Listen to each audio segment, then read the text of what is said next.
Good morning, sir. Very good morning. How are you?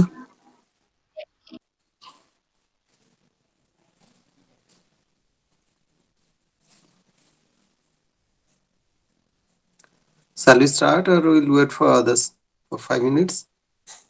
Vijay Lakshmi, Yes, sir.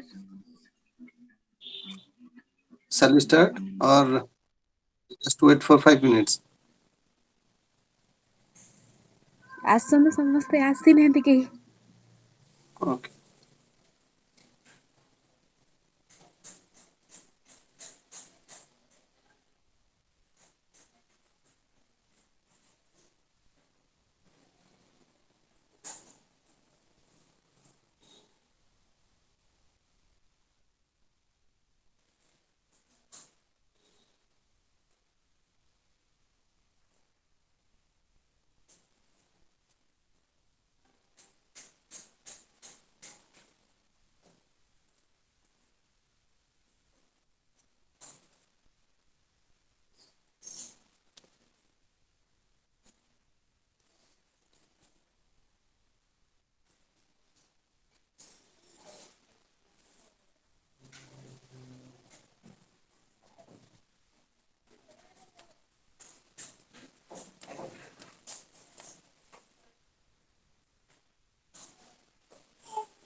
Okay.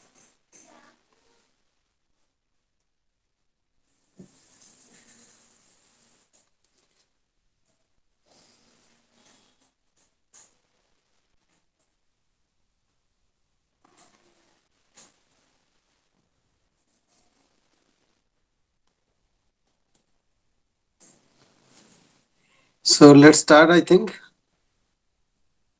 Sir. Okay. So because time is too short for us, so we have to start. So in the last class, we were discussing about the nature-human relationship in the context of your paper. That is human nature human relationship in the historical context, and a detailed understanding we have already made on this. So now it is time for in the last class we have also have just given the hints regarding the physical features or the Indian landscape of regarding the Indian landscape. So in this class we will know about that and other aspects of your paper. So reading the physical features, a detailed description of the physical features of India will enable you to understand better the visible differences in the topography of different parts of the country. It will also help you to see the underlying environmental factors that determine the relationship between the physical geography and human being, or physical geography of any region and its settlement pattern. Settlement pattern means that human beings getting settled anywhere in any part of the world or any geographical situation or any geographical location of the world. The location and expanse of the India's landforms, that is plains, plateaus, hills and mountains, have played a significant role in influencing India's past history, since it is associated with such as climate, land use, means of transportation, distribution of production, etc. Also. So these directly relate to history, the study of physical features in relation to man and his needs in vital. As because as we know that human wants had made him progress, or whatever we see today, it is because of the human wants. When a man wants to do something, uh, he uh, uh, at that time he does something, or he thinks something about how to improve his developments, how to improve his lifestyle or something, what he needs. So it is said that necessity is the mother of inventions. So man, in order to fulfill his demands, he makes inventions. So India can be divided into four major physiographic divisions. A high mountain barrier formed by the Himalayas in the north and the eastern highlands in the east. Second is the plains of the northern India or the Ganga Jamuna Doab. Third is the plains of peninsular India, south of the North and Indian plains, south of the North Indian plains, also known as Indian Plateau. Then the coastal lowlands freeing the plateau of peninsular India. So now let us know about the Himalayas. The Himalayas form a highly rugged and continuous stretch of mountainous country which flanks northern India for a considerable length and runs from the Brahmaputra Goas in the east to the Indus in the west. They cover an area of nearly 2,500 kilometers in length and 150 to 4 kilometers in width. Rising abruptly the plains, Himalayas rest against Ladakh district of Jammu and Kashmir and Tibetan Plateau in the form of an arc-like rain. So now let us know about the Sivalik range. The range has low parallel ridges made of mainly of boulder and clay. That ridges are the foothills of the Himalayas. From a breadth of nearly 50 kilometers in the west, and it narrows gradually towards the east and loses its identity in Bengal duars. So the height of these ridges usually doesn't exceed 1220 meters. So most of the ridges are formed after the formation of the Himalayas. The Great Himalayas, the lesser Himalayas are there. The Great Himalayas are known as the Himadri. It is the longest continuous range among the Himalayas. So, as because time is too short for us and we have to cover all these things in 7 classes, I think. So we have to skip some portions. The Eastern Highlands, these mountains consist of hill ranges which pass through the northeastern state of Arunachal Pradesh and run in north-south direction, and uh, north-south direction in the form of a crescent. To the north lies a high mountainous land called the Dafa Bon. From the southern end of the Dafa Bon, states like Patkai Bon also comes out. So the sources of three important rivers of India, namely Brahmaputra, the Satluj and the river and the Indus, have their sources near Lake Manasarovar, that is situated in Tibet, to the north of the Great Himalayas. Then the plains of the northern India. These plains stretch in the east-west direction between the Himalayas in the north and the Deccan Plateau of peninsular India in the south. They uh, form a continuous stretch of alluvium land varying in the width from 500 kilometers, that is from Punjab and northern Rajasthan, to 240 kilometer, that is East Bihar Plain.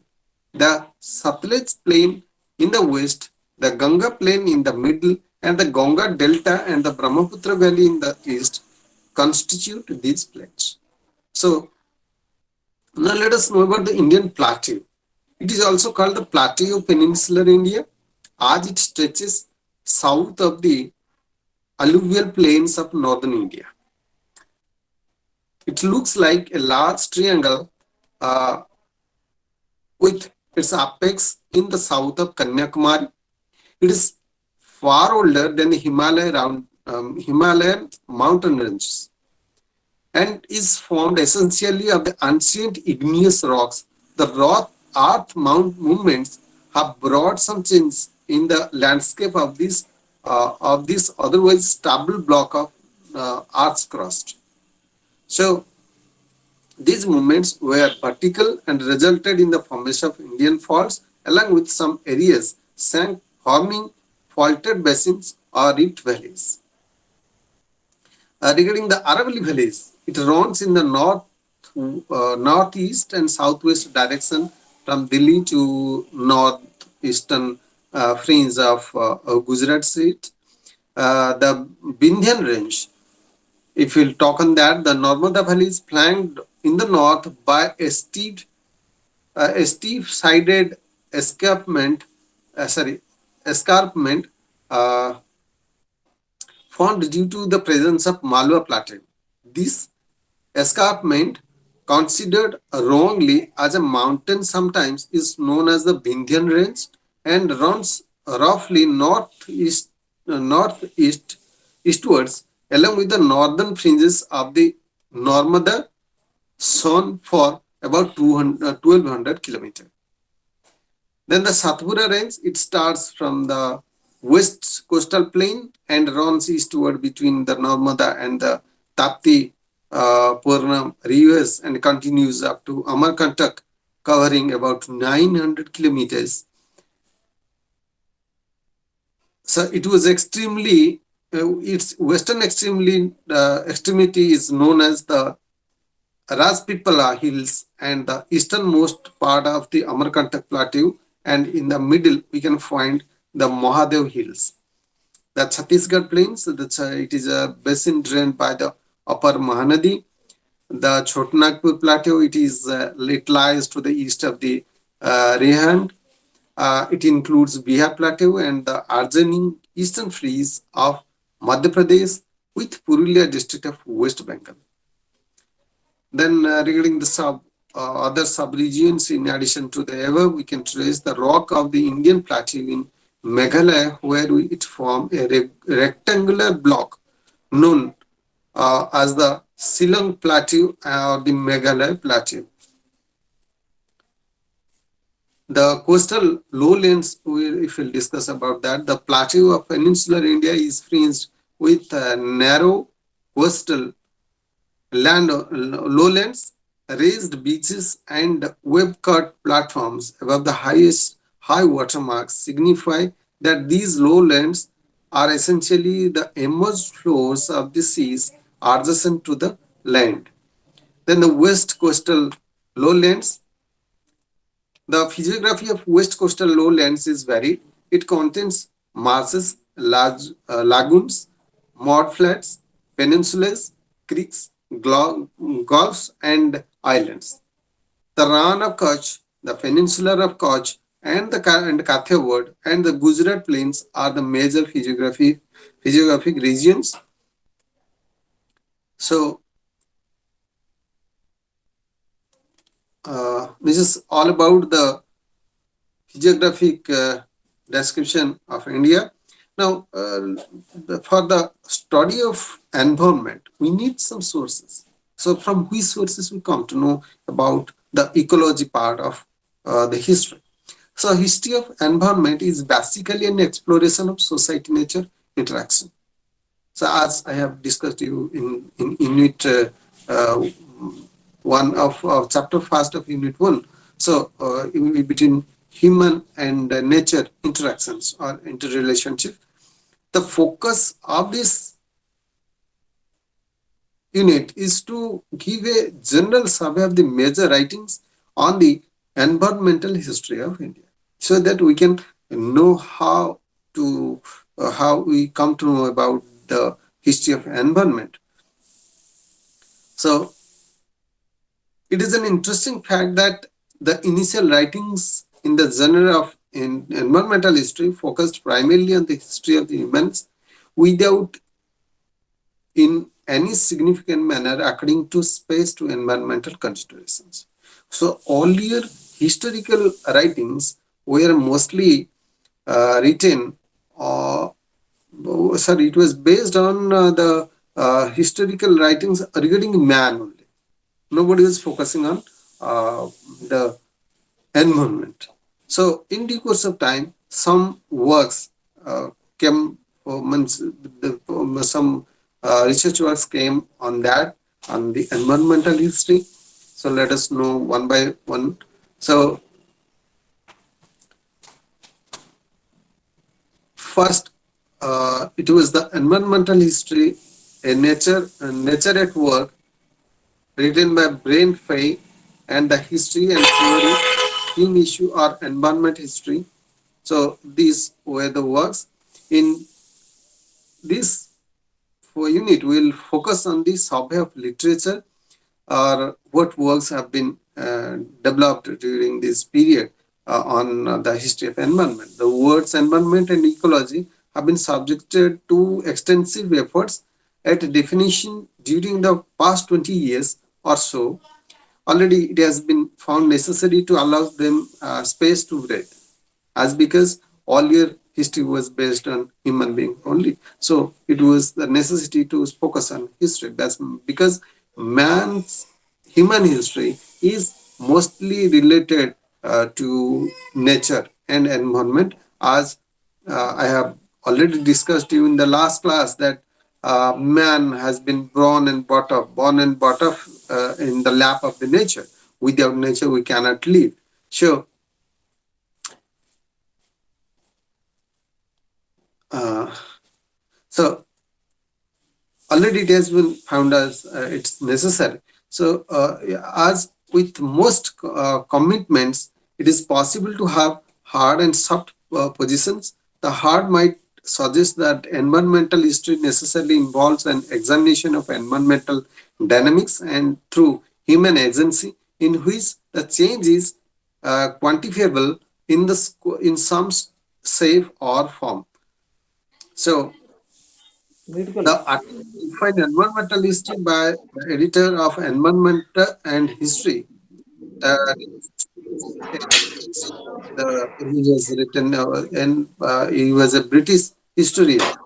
So, Environment and History, uh, we will find some environmental issues. A closer examination of the writings appearing under the rubric of environmental history makes it clear that the documentation of the ecological changes or disturbances caused by the introduction of colonialism have dominated the discourse. Though there are a few important aberrations too. So, as we know that it is uh, only because of the attempts made by the colonial masters that history developed, technology developed, and of course, this environmental study also developed. They have not only ruled us, but has have given a wide range of knowledge regarding our history, culture, and archaeology and everything. So whatever we have developed, we have taken instruction. Sorry, we have taken the help of these or colonialists or colonial masters. So,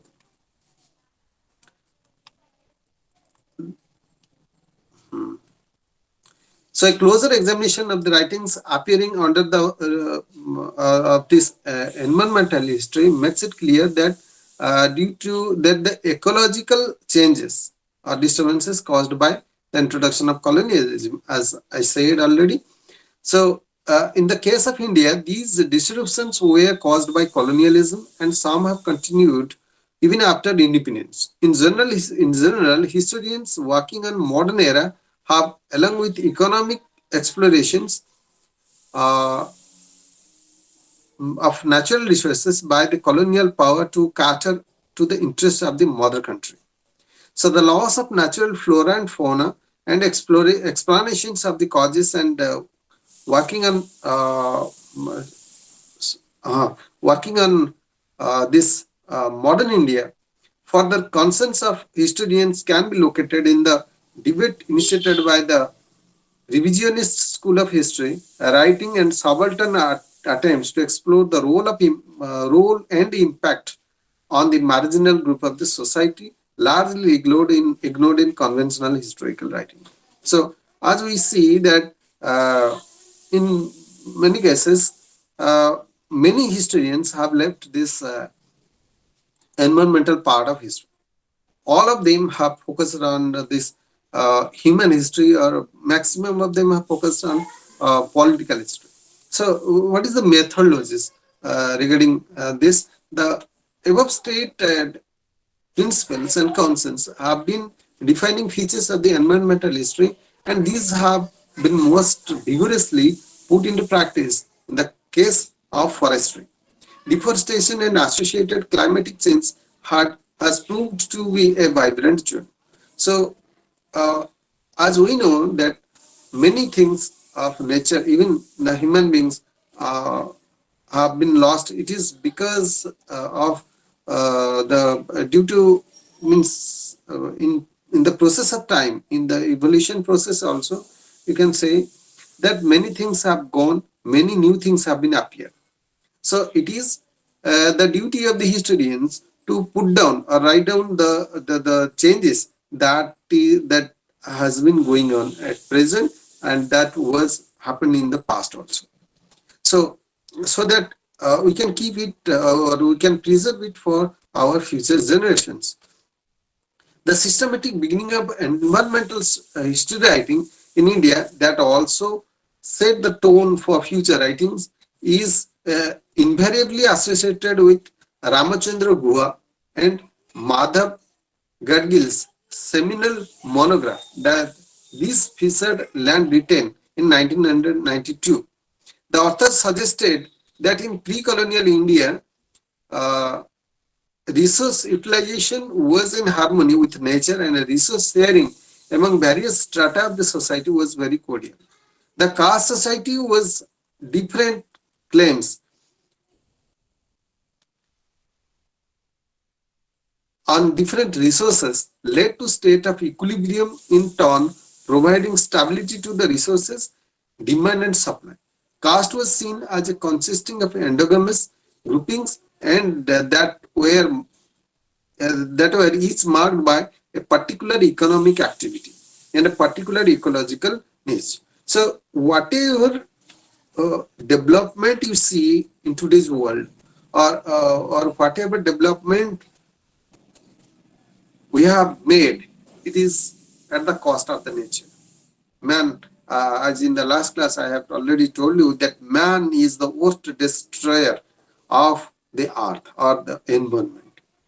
It is man who, for his own interest or to fulfill his demand, he destroys nature or the environment. And for this, we see the natural calamities and all those things. So I have already discussed regarding this in the last class. The transition from the study of the events and watershed occurrences to the study of the process and explorations of deeper continuities from an ecological point of view was a gradual process. So whatever is going on in this society or on this earth, it is a gradual process. All of a sudden, nothing has happened. So, in this concern, shifted to asking how and why certain kinds of livelihood patterns or production methods survived and how others are transformed. So, as you know, that life is a continuous process. History is in broader sense, we can say history is a continuous process. So, many things as I have already told you that many things have gone, many things have been changed, and many new things are yet to come. So the relative neglect of colonial impact on the land by professional historians made it an obvious field for an early inquiry. Moreover, early writers were more concerned with the protection of environment as they had been actively supporting the cause of conservation of environments. In another book, Nandini Sinha or the region of Mewar, state formations in Rajasthan, Mewar during the 7th to 15th centuries, has asserted that forests and hill regions were integrated into wider imperial systems of the south. In colonial period, if you'll see, it is important to note that the whole discourse of colonial historiography has been, and its latter proponents have tried to analyze history in terms of evolutionary timescale, where succession from primitive to tribal to chieftaincy to the state has been an one-directional and mutually contradictory process. And this has been mentioned in Ranjit Guha's book, that is History at the Limit of World History, which was published in 2003. So he has highlighted the limitations of modern historiography in terms of the over concerns regarding the environment. So, uh, man, the reconstruction of forests also need to pay close attention to local and regional peculiarities, which we have seen that man from the beginning is associated with nature. In the first is he was in a hunter-gatherer stage. We'll also discuss in the next chapter or to come. We'll discuss about the hunter-gatherer stage. So from that stage up to today, man is always associated with nature, and its economic life or social life is related with this environment or nature. So it clearly brings out the fact that colonial concepts with respect to forest were principally guided by economic considerations. So as I told that it is for our economic needs we do something. Whatever, how we'll progress or what will be our economic growth, we depend upon this nature. We destroy it, we utilize it, and we make us rich or we make us developed. Whatever we name ourselves as, we have developed, and whatever all these things that we are developed, it is at the cost of the nature. So another area of exploration has been the analysis of the various policies having a bearing on the environmental issues. Basant Sabharwal has made a major contribution in this field. He argues that there is growing recognition with the academic ecological community of the complexities of ecosystem functioning and the limits to our predictive and explanatory capabilities with regard to large-scale ecological phenomena. So, the role of the state in the appropriation of scientific knowledge in support of its claim by the state has to be pointed out by him. So, the degradation in the environment is occurring due to human being, and it was since time immemorial that man utilizes the nature, as I told, for his own interests. Understanding of environmental issues through in-depth regional histories has become the other area of explorations. So we can can study in a wider range regarding the environment of the world, regarding the environmental of the country. We can also learn about the environment of our locality also. We'll find the differences, and you might be seeing that when you were in your childhood, that there were more trees than today. How it is? It is because man is the demand of human being is day by day increasing, and particularly the habitational areas. You see in the even in the earlier or in the past, we see in different towns there were trees. Take for example Bhubaneswar, the capital of Odisha. When we were students of Banivere, at that time we have seen many trees in the roadside. But nowadays, uh, you cannot see this. There is concrete jungles, and concrete jungles for human settlement and nothing else. So man is destroying for the jungles, the trees, or the nature, we can say, for his own interest, and history is the record keeper of all these things. So in the pre-colonial period, the broad survey of the writings on the environmental concerns in India cannot ignore the contributions made by the historians working on pre-colonial period. So Francis Zimmermann has examined that ancient text to construct the ecology of the period. He has questioned the practice of equating the term jungle with the forest. Zimmermann has explored the suggestive ecological references from the ancient text where animals are classified in two groups: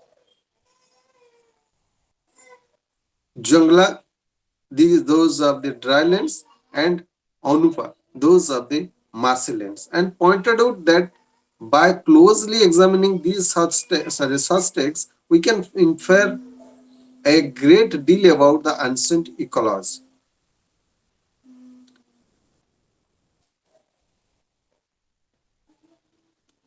Few writers have proved the significance of pre-colonial water system also, like uh, David Luden. He has written Ecological Zones and Cultural Economy of Irrigation in Southern Tamil Nadu. And Burton Stein, he has written the New Cambridge History of India, uh, Volume 2. Peasant State Society in the Medieval South India, Delhi. Another book is there, so which was published in 1980. So these are some books which we have discussed. So so these are some attempts made by the colonial masters or the writers of the colonial period, and in the pre-colonial period also. So the above survey of literature can at best be treated as a cursory, as it is not possible to examine all or even to even most of the writings on environmental within the frame of or within this time frame. So it is also not possible to discuss all the books or all the works that is mentioned that on environment and nature. So now we now proceed for the resource use and human societies. So growth of human societies has been linked inextricably with various resource use practices.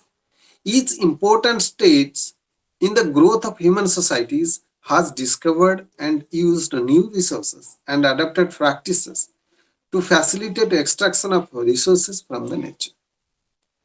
Unlike other species of animals, man has been specially endowed with a prowess for using nature's resource in innovative ways. So, as um, I have already told you, that man, in order to fulfill his demands, has exploited the natural resources or the resources of the environment.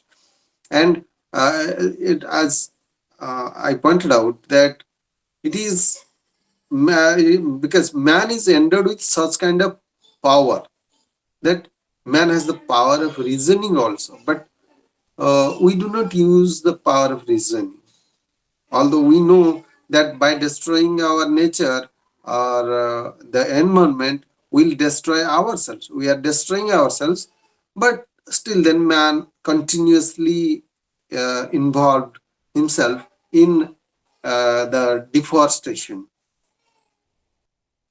in instead of giving importance on assertive or means forestation of environment. So we prefer to cut trees rather than to um, plant a tree. So anyway, so in this uh, unit, we'll know about the main areas that is to be examined, that is the understanding of the nature of environmental resources that had been brought to social use, then analysis of resource use practices with reference to their impacts on human societies, then crisis resulting from the reckless use of environmental resources, and growth of the concept of resource conservation. So the nature of resources and social use. So Earth is a unique planet as it contains natural resources that have given rise to numerous life forms and have created an environmental system or ecosystem on this Earth. The reserves of these natural resources on the Earth are enormous, and along the route of the progress of human societies, different kinds of complex interactive relationship between human requirements in accordance with the specific stages of culture and the of development and use of natural resources. So man is utilizing the natural resources. The general understanding of the term natural resources until close to the beginning of the modern age was that they consisted of useful, therefore valuable commodities. Practically, they comprised the raw materials which could be purposefully used by the human societies. This meant essentially that things like water, air, and the light and heat emitted by the sun and forest, land, wildlife, fishes, minerals were natural resources commonly brought in use by the human beings. So, man, as we know, that it is there are people. Means some animals are there. There are those who eats grass or something like that. Uh, but man is herbivorous, or man is the animal which eats all the things you see in the world, you see in front of you. If even the animals, even the poisonous creatures like the China people, and as some people also claim that this virus, that is the coronavirus, has come from the Wuhan state. It is because of the use of these some animals, that the creature, that the virus has come from the animals. Anyway, so this now let us discuss about this natural resources and social use. So man is the only animal who uses all the animals and the nature also for its own demands, for its own needs. Practically, they comprise the raw materials which could be purposefully used by human societies. This meant essentially that things like water, air, the light, heat, emitted by the sun, uh, forests, land, wildlife, fishes, minerals, as I told. So there are also some renewable resources. The natural resources which have ability to regenerate are generally considered as renewable resources. An outcome of this ability is that the use of or consumption of such resources is replenished, and after a certain time, the reserve is again available for use. Like you can say sun, water, and all those things. So sun, we use the sunlight, and water also we are using it. All these are renewable natural resources: solar energy, air energy, water energy. So but that has a limit also. The substance of sustenance of human life and its further growth has been largely dependent on renewable and renewable natural resources. Solar energy, water, and air form a triumvirate that has helped the germination of human life, as also all other life forms, and has been responsible for its further progress in an immeasurable manner. If we take human time scales as our point of reference, we find that solar energy has remained an inexhaustible resource as it has met all human needs since the evolution of human being. It has provided energy in the form of light and heat and has helped regulate a climatic cycle. That is the source of all vegetational growth and other support system found vital for human life. So water is generally considered as a perennial natural sources as it meets some of the vital requirements of life on this earth. So as in the last class I have already told you that uh, the human settlements since ancient past has been placed, or we find the human settlements nearly the rivers, river valleys. We see the human settlements because man has to depend on water. Without water, man cannot exist, or not a single animal. Means sorry, animals, all everything on this earth cannot live without this water. So water is again a renewable natural resources. So it is a great need of human being for for living on this earth or human habitats. It is quite essential. One of the most important renewable sources has been the plants and the animals. Right from the beginning, man has lived on a food consisting of animal and the plant foods. So, as I have told you, that in the hunter-gatherer stage, man was collecting foods from the trees or in the form of fruits and nuts, and also by hunting the animals, birds, and all those things.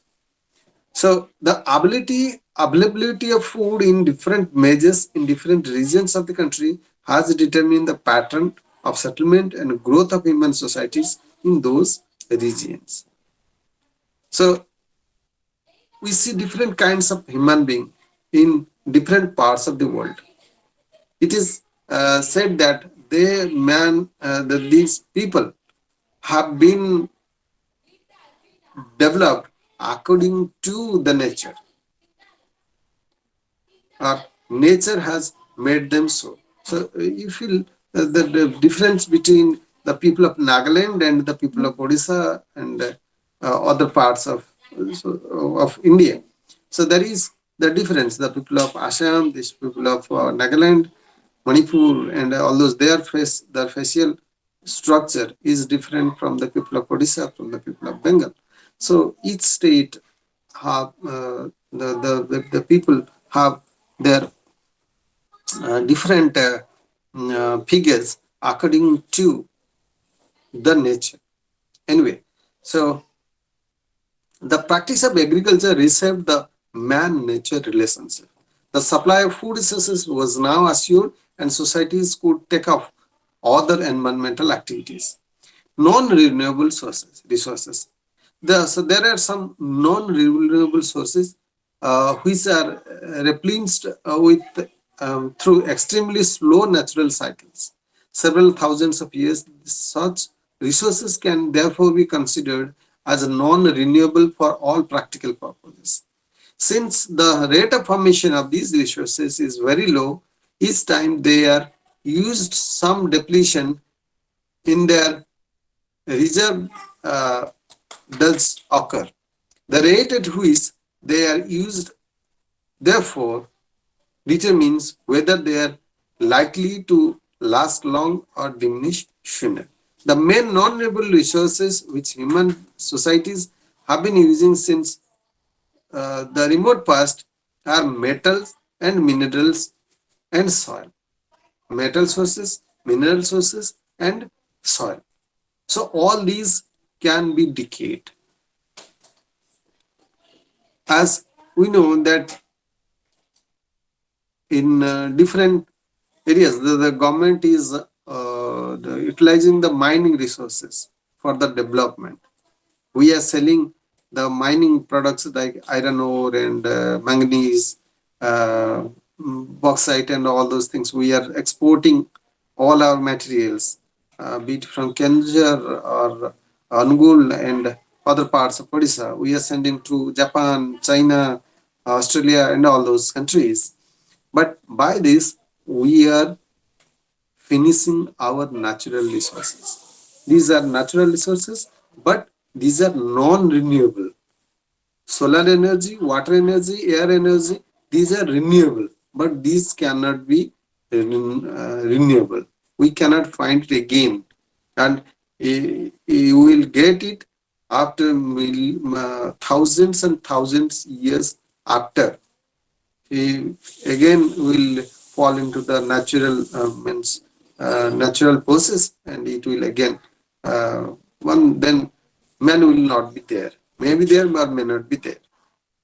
So it's a high time to keep something for our next generations also, these metals and minerals. So these are, as these are non-renewable sources. Soil also provide a basic support to most of the terrestrial life forms, and again we are utilizing it in a more way.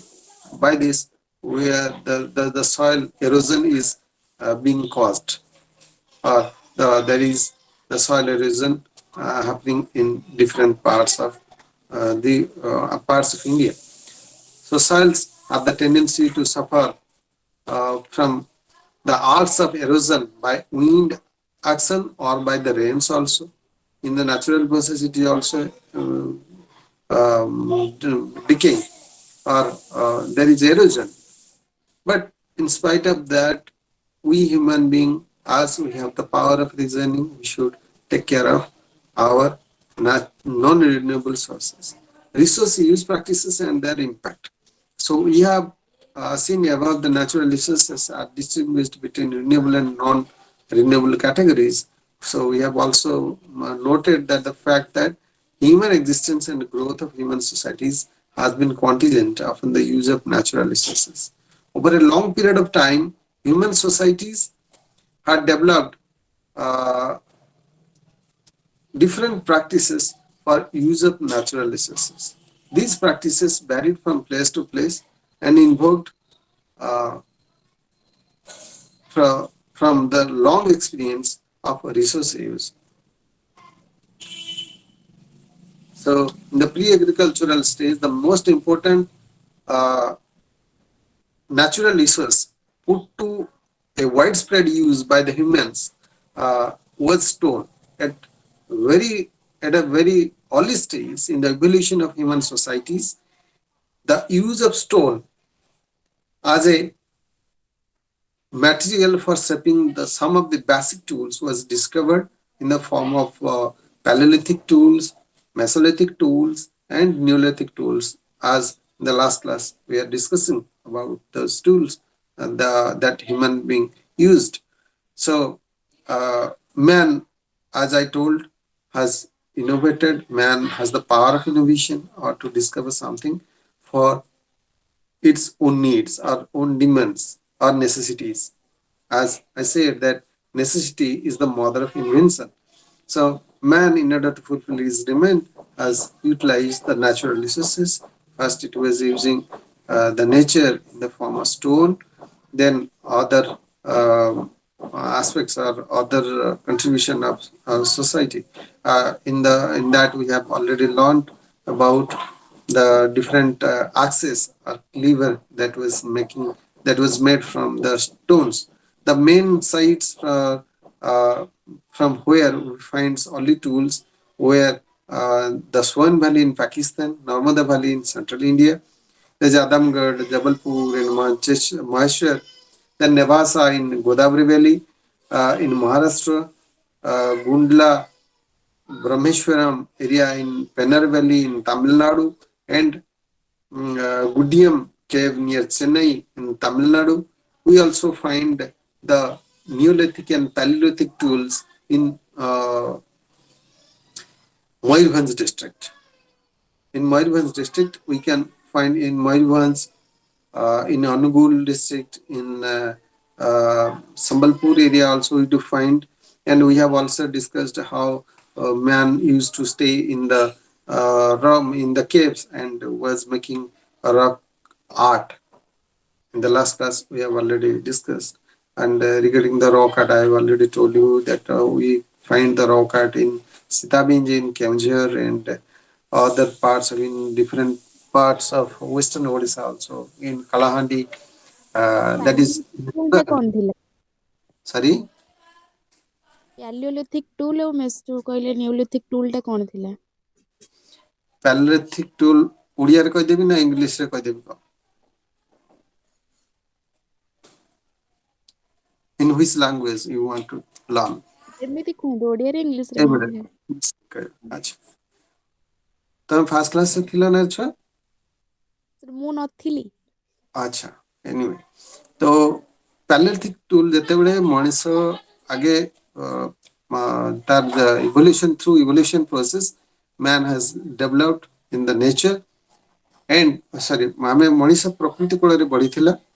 ପ୍ରଥମେ ଯେତେବେଳେ ସେ ଆଗେ hunter ଗ୍ୟାଦର ଷ୍ଟେଜରେ ଥିଲା, ବା ଶିକାର କରି ଖାଉଥିଲା ବା ସଂଗ୍ରହ କରିକି କିଛି ଖାଉଥିଲା। ତା ବଞ୍ଚିବା ପାଇଁ ତ ଖାଇବା ଦରକାର ନା, ତେଣୁ ସିଏ କଣ କରୁଥିଲା ନା ଫଳମୂଳ ଆଣିକି ଖାଉଥିଲା।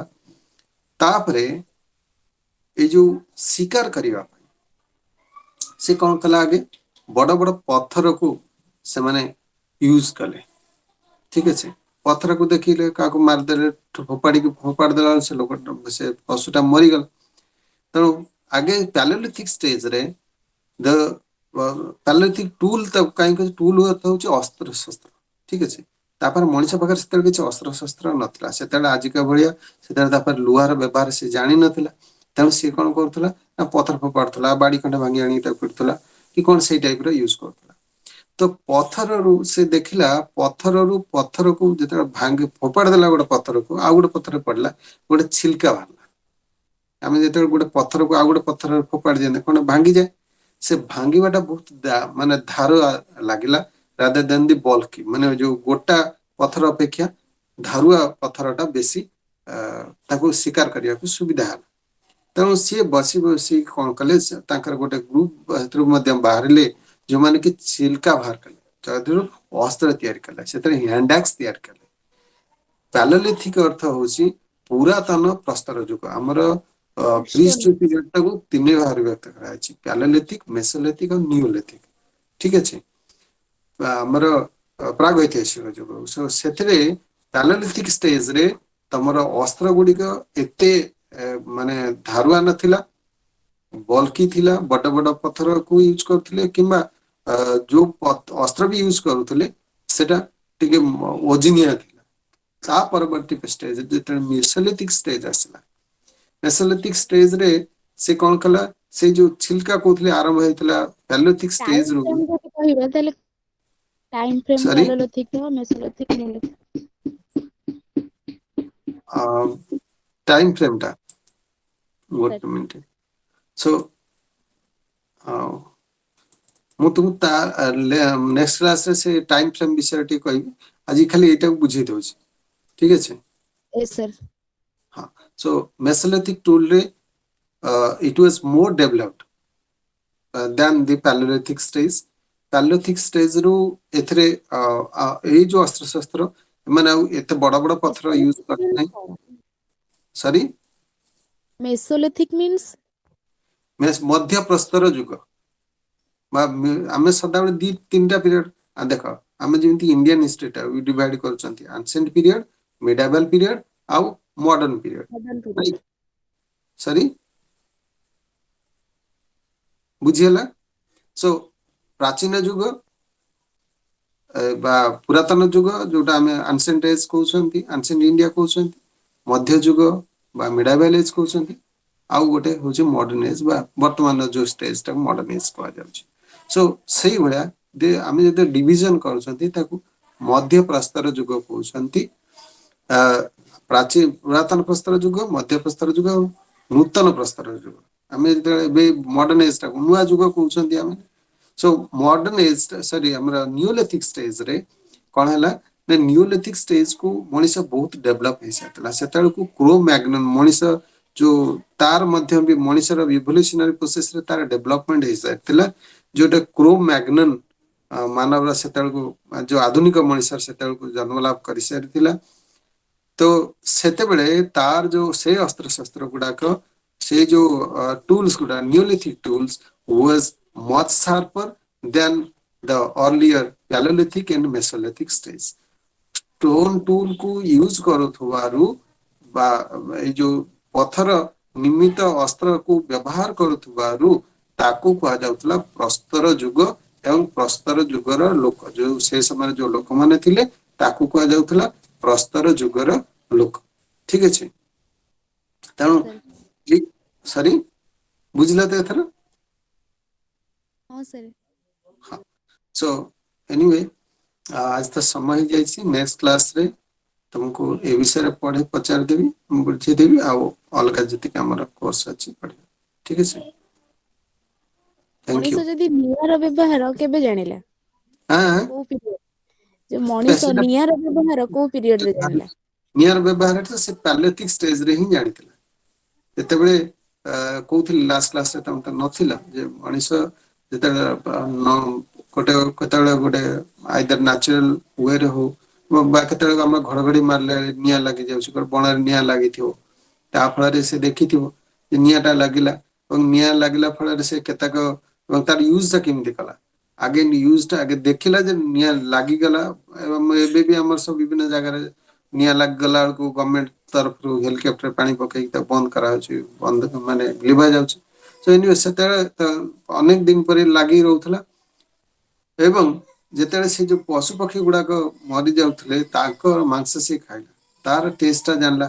ଆଗରୁ କଞ୍ଚା ମାଂସ ଖାଉଥିଲା, ତାପରେ ମଣିଷ ପୋଡା ମାଂସ ଖାଇଲା, ତାର ଟେଷ୍ଟ ଟା ଜାଣିଲା। ତେଣୁ ତାପରେ ଗରମ ବି ଯୋଉ ଏରିଆରେ ଧର ଥଣ୍ଡା ବି ହଉଥିଲା ସେତେକୁ ଗରମ ଲାଗିଲା, ତେଣୁ ତାକୁ ସିଏ କଣ କଲା ନା ଆଇଦର ସେଟାକୁ ଆଣିକି ଲୁଚେଇକି ରଖିଲା କୋଉଠି, ପଥର ଗୁମ୍ଫାରେ। ଏବଂ ପଥର ଗୁମ୍ଫାରେ ଯେତେବେଳେ ସେ ଗୁମ୍ଫାରେ ରହୁଥିଲା ସେତେବେଳେ, ଠିକ ଅଛି, ପଥର ଗୁମ୍ଫାରେ ତାକୁ ଜଳେଇ ଜଳେଇକି ରଖିଲା, କିନ୍ତୁ ଅନେକ ସମୟ ହେଟା ଲିଭି ବି ଯାଉଥିଲା। ତାପରେ ସେ ଆବିଷ୍କାର କଲା ନିଆଁକୁ କିଭଳି ଭାବରେ ନା ପଥରକୁ ପଥର ଯୋଉ ଛିଲକା ମାରୁଥିଲା, ଏଇ ଯୋଉ ଆମର ଅସ୍ତ୍ରଶସ୍ତ୍ର ତିଆରି କରିବା ପାଇଁ ସେ କଣ କରୁଥିଲା, ଗୋଟେ ପଥରକୁ ଆଉ ଗୋଟେ ପଥର ମାରୁଥିଲା, ତା ଭିତରୁ ପଥରକୁ ପଥରରେ ମାରିଲା ଦ୍ଵାରା ନିଆଁର ଝଲକ ବାହାରୁଥିଲା, ଠିକ ଅଛି। ତେଣୁ ତାକୁ ମଧ୍ୟ ସେଠୁ ସେ ଉପାୟରେ ମଧ୍ୟ ସେ ନିଆଁ ଟାକୁ ସଂଗ୍ରହ କରିବାକୁ, ଯୋଉ ଝକମକି ପଥର ଆମେ ଓଡିଆରେ କହୁଛନ୍ତି, ସେ ଝକମକି ପଥର ଛୋଟବେଳେ ଆମେ ଦେଖିଥିଲୁ, ଏବେ ତ ସେଗୁଡା ସ୍ୱପ୍ନ ସବୁ। ସୋ ଏନିୱେ ସବୁ ବହୁତ ପୁରୁଣା ଲୋକ ୟୁଜ କରୁଥିଲେ। ତ ପୁରା ବୁଢା ବୁଢା ହେଇଯାଇଥିଲେ ଯୋଉମାନେ, ସବୁମାନେ ବି କିଛି ଲୋକ ୟୁଜ କରୁଥିଲେ ସେ ସମୟରେ ବି। ବିଡି ଲଗେଇବାକୁ, ଏଇ ଯୋଉ ଚିଲମ ଲଗେଇବାକୁ ତାକୁ ୟୁଜ କରାଯାଉଥିଲା ଲୋକ। ସୋ ଏଇ ଯୋଉ ନିଆଁ ବ୍ୟବହାର ପ୍ରକୃତିରୁ ହିଁ ଶିଖିଲା, ଏବଂ ନିଜର ଆବଶ୍ୟକତା ପାଇଁ ସେ ବିଭିନ୍ନ ପ୍ରକାର ଚେଷ୍ଟା କଲା, ଯେମିତିକି ପଥରରୁ ନିଆଁ ଟା ବାହାରିବାଟା, ସେ କାହାକୁ ଗୋଟେ ପଥର ଫୋପାଡିଥିବ, ସେ ନିଆଁ ଟା ବାହାରିଥିବ, ତାପରେ ସେ ଗୋଟେ ଶିଖିଥିବ।